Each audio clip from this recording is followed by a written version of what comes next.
Inside of the Upsell plugin, you have a cookie expiration. This is found inside the General tab. What this does is this allows you to set whichever time frame you think is most valuable to your website when it comes to storing your customers' information. Now this is important because of the one-click upsell. So what happens here is it's really going to be determined based off of your marketing strategy and also your sales funnel.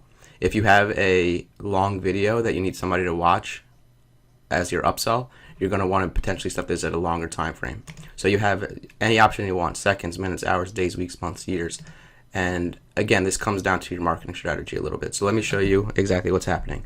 So right now we have 1 day set up. So if I go inside of a product, I'm just going to grab any product here.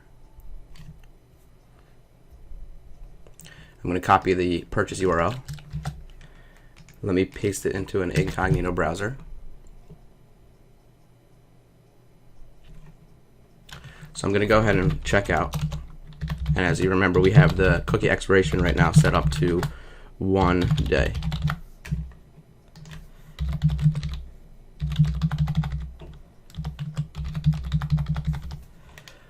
So I'm going to use the credit card Stripe account to check out.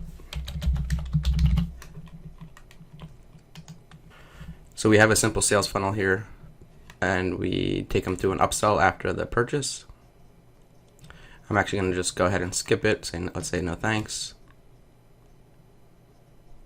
And then we have a downsell for $49. I'm going to go ahead and add this to our order because we're using Stripe. We have the ability for the one-click upsell, and because we have the cookie expiration set to 1 day, we're within that 1 day time frame. So the customer data is going to be stored, and we're able to offer that one-click upsell. So as you can see here, we purchased the initial product for $125, and we purchased the downsell for $49. Now let me show you what will happen if we eliminate the 1 day and we set it to something much lower. So let me go ahead and go back into our settings. Let me change this so we can see to 20 seconds. I'm going to go to an incognito window. I'm going to paste in the purchase URL again for that $125 course. Let me fill in my information.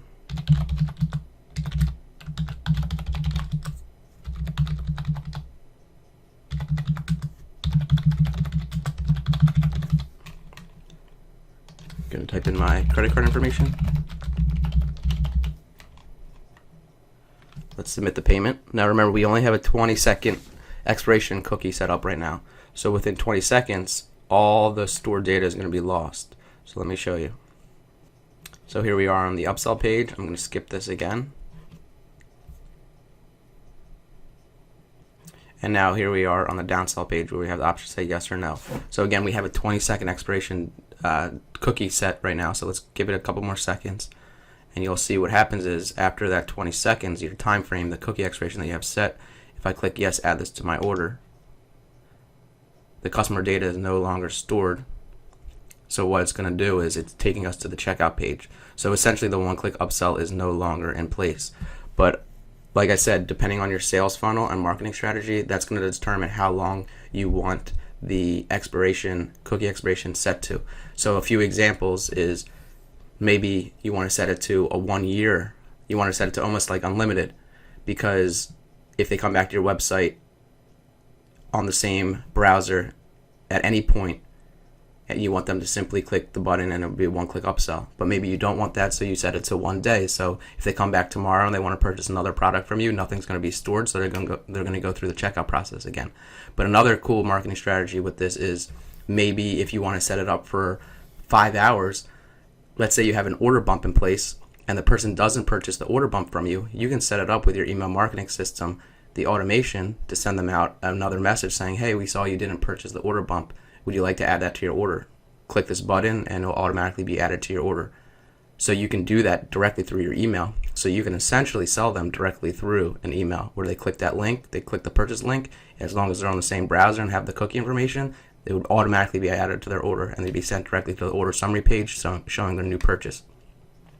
So hopefully that makes sense. The cookie expiration could be a little bit confusing, but overall, essentially, it's saying how long should the data be stored for on your website for your browser, for your customers, for your website visitor, enabling them to click a button and it automatically be added to their order. So it's really up to you what you want to set it at. But if you have any questions, because I know it can be a little bit confusing, if you have any questions, please let us know. Thanks.